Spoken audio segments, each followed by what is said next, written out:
ನಮಸ್ಕಾರ.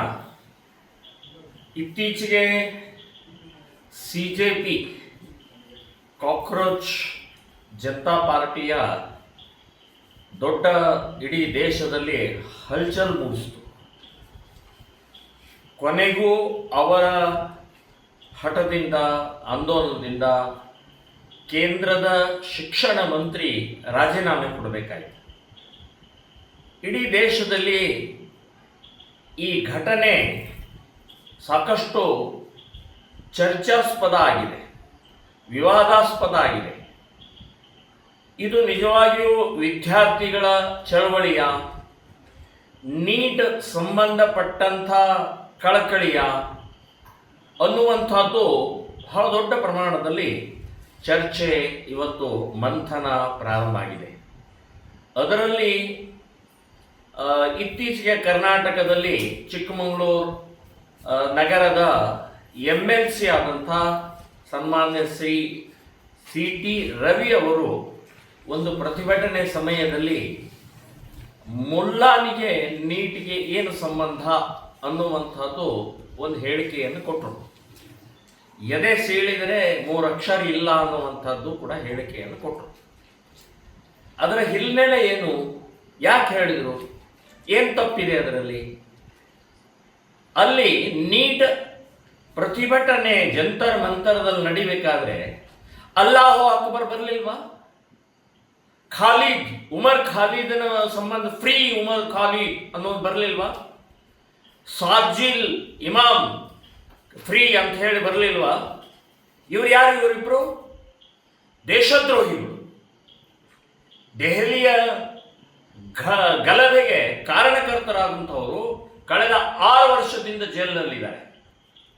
ಅಷ್ಟೇ ಅಲ್ಲ, ಅಲ್ಲಿ ಔರಂಗಜೇಬನ ಪೋಸ್ಟರ್ ಇಟ್ಕೊಂಡು ಪ್ರತಿಭಟನೆಯನ್ನು ಮಾಡಿದರು. ಸೊ ಔರಂಗಜೇಬನ ಪೋಸ್ಟರ್ಗೆ ನೀಟು ಆಂದೋಲನಕ್ಕೆ ಸಂಬಂಧ ಏನು? ಹೀಗೆ ಅನೇಕ ಮುಸ್ಲಿಮರ ಆಟಾಟೋಪಗಳು, ಒಂದು ಮಹಿಳೆ ಅಂತೂ ಅಲ್ಲಾಹ್ ಸಂಬಂಧಪಟ್ಟಾಗಿ ಒಂದು ಹಾಡನ್ನು ಹೇಳಿದ್ರು. ಸೊ ನೀಟಿಗೆ, ಅಲ್ಲಾನಿಗೆ, ಉಮರ್ ಖಾಲಿದ್ಗೆ, ಔರಂಗಜೇಬನಿಗೆ ಏನು ಸಂಬಂಧ? ಅಲ್ಲಾಹ್ ಅಕ್ಬರ್ ಏನು ಸಂಬಂಧ? ಸೊ ನೀಟ್ ಪ್ಯೂರ್ಲಿ ವಿದ್ಯಾರ್ಥಿ ಚಳವಳಿ ಆಗಬೇಕಾಗಿತ್ತು. ಆ ಹಿನ್ನೆಲೆಯಲ್ಲಿ CT ರವಿಯವರು ಈ ಬ್ಯಾಕ್ಗ್ರೌಂಡನ್ನು, ಈ ಹಿನ್ನೆಲೆಯನ್ನು, ಹೇಳಿಕೆಯನ್ನು ಕೊಟ್ಟಿದ್ದಾರೆ. ಸೊ ಇಮಿಡಿಯೇಟ್ ಬಹಳ ದೊಡ್ಡ ಏನೋ ಅನಾಹುತ ಆಗಿಬಿಟ್ಟಿದೆ ಅಂತ ಹೇಳಿ SDPI ಅನ್ನೋರು ದೇಶದ್ರೋಹಿ ಪಕ್ಷ ಅಂತ ನಾನು ಹೇಳ್ತಾ ಇದ್ದೀನಿ.